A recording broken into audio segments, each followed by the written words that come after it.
यंदा 26 फेब्रुवारीला महाशिवरात्र आलेली आहे। अगदी लहानांपासून ते मोठ्यांपर्यंत प्रत्येकजण महाशिवरात्रीचा उपवास करतात। हा उपवास एकादशी सारखा केला जातो, म्हणजे फक्त फराळाचे पदार्थ खाल्ले जातात। 24 तासांचा हा उपवास असतो आणि दुसऱ्या दिवशी म्हणजे महाशिवरात्रीच्या दुसऱ्या दिवशी 27 तारखेला या उपवासाचा आपल्याला पारण करायचं आहे, म्हणजे उपवास सोडायचा आहे। महाशिवरात्रीच्या उपवासाला भगर, ज्याला बऱ्याच भागांमध्ये वरई म्हटलं जातं, ही चालत नाही।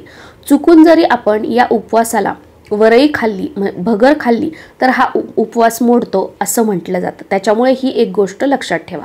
त्याचबरोबर या उपवासाला मीठ सुद्धा खाऊ नये, मीठ खाल्लं तर उपवास मोडतो असं म्हटलं जातं।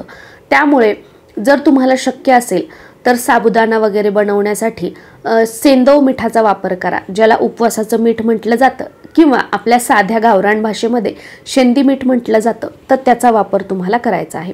आणि शक्य झालं तुम्हाला शुगर वगैरे काही नसेल, मेडिकल कंडिशन काही नसेल, तर गोड खाऊन हा उपवास केला तरी सुद्धा चालतो, किंवा फलाहार करून हा उपवास केला तरी सुद्धा चालतो, किंवा बरेच जण निर्जला सुद्धा महाशिवरात्रीचा उपवास करतात।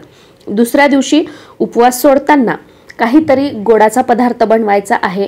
बऱ्याच भागांमध्ये दही भाताचा नैवेद्य भगवान शिवशंकरांना दाखवून आणि जेवण करताना हाच सुरुवातीला खाल्ला जातो आणि उपवास सोडला जातो। पण तुमच्याकडे ही पद्धत नसेल तर काहीही गोडाचा पदार्थ बनवायचा, वरण भात भाजी पोळी कांदा लसूण न टाकता सात्विक स्वयंपाक बनवायचा। सुरुवातीला गोडाचा नैवेद्य भगवान शिवशंकरांना दाखवायचा, जेवण करताना तो सुरुवातीला खायचा आणि त्याच्यानंतर मग जे काही पदार्थ आपण बनवलेले असतील ते खाऊन आपल्याला जो उपवास आहे तो सोडायचा आहे।